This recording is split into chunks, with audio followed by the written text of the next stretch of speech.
babeeyo abaami n'abakyala abavubuka n'abatennyo gano ge mawulire gaffe ku ngoma nga gakusomebwa Jason ne Lady Slike.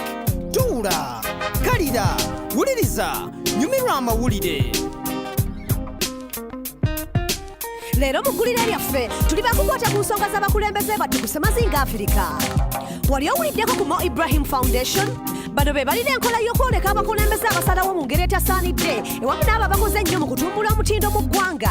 Mwene enkola abakulembeze beewangulira obukadde $5 okuva mu Mo Ibrahim Foundation ng'ekirabo. Kino kiba kyakufunamu eri abakulembeze mu Afirika yadde nga batono nnyo abakituukako. Kiki ddala ekyetaagisa era mukulembeze kika kiddala gwe banoonya? Ekisooka oba olina okuba ng'obadde mukulembeze wa ggwanga. Okikakasa. Ekyokubiri oba olina okuba nga wawummula yafeesi emyaka 3 emabega. Naye abamu baagala fuga bulamu bwabwe bonna. Ekyokusatu oba olina okuba ng'okulaakulanyizza eggwanga. Naye abamu bakulaakulanya famire zaabwe zokka. Ekyokuna oba olina okuba ng'obadde osoosowaza enkola ya demokrasiya n'eddembe ly'abantu yadde nga bamu baviiriddeko abatuuze okudduka mu ggwanga. Ekyokutaano ng'era olina okuba nga wakola kinene mu byenkulaakulana mu ggwanga. Naye abamu bakoze okulaba ng'ensimbi zigwa mu ggwanga. Kino ekirabo kyatandikawo mu mwaka gwa 2026. Naye oluusi abalamuzi ate be baba mu buzibu. Oyinza kukikkiriza nti mu myaka 10 abakulembeze bana bokka be baakawangula ekikopo kino? Mo Ibrahim oyagala okussaawo omutindo era bingi ebigobererwa nga tonnawangula kirabo kino.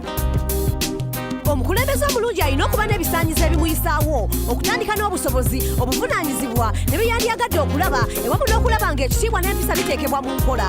Alina okuba nga mwetegefu okukola ky'alina okukola bwe kyetaagisa ewamu n'okuba ng'omulimu gwagukola n'okwagala.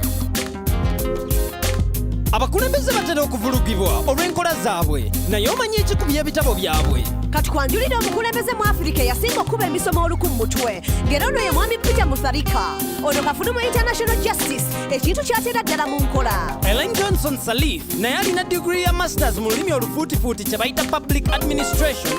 Ate waliyo n'ono n'abakyala Amina Grib ng'ono ye yasooka okuba omukyala omukulembeze w'eggwanga gy'ava nga kw'otadde okuba omuwanguzi w'engule mu bya science kyewandiise biodiversity ewamu n'okuba ne PhD mu organic chemistry. Alassane Ouattara y'omu ku basinga ebitabo mu bukiikakkono bwa Afirika ng'era ono alina PhD mu economics. Era ne IBK w'emmali alina ebitabo. Ono alina digiri mu byafaayo ne international relations kw'ogatta digiri mu ssayansi w'ebyobufuzi ekiraga obwetegefu mu byobufuzi. Si byabakulembeze ba ggwanga bokka naye waliwo ne Kabaka Ahmed okuva mu Morocco ng'ono obwongo bwe yabulunga zi PhD okuva mu Uni of Nice Sophia Antipolis. Digiri ezisinga Mwami Mugabe yeyazeetikka. Ono yatandikira mu Unifort Hare ng'era eno yafuna bachelor's degree mu luzungu n'ebyafaayo mu 1951 kw'ogatta digiri endala 6 mu nsi ya South Africa ne London. Ng'oyagala okuba omukulembeze oba olina okuyita ebibuuzo. Kituufu olina okuba n'ebitabo okuvimbayina n'abasinga. Tufuna abakulembeze aba buli kika ku Ssemazinga nga Bobi Wine, Uganda's Ghetto President eyalondebwa ku bwa MP ekiraga entandiko y'obufuzi bwe yandyagadde.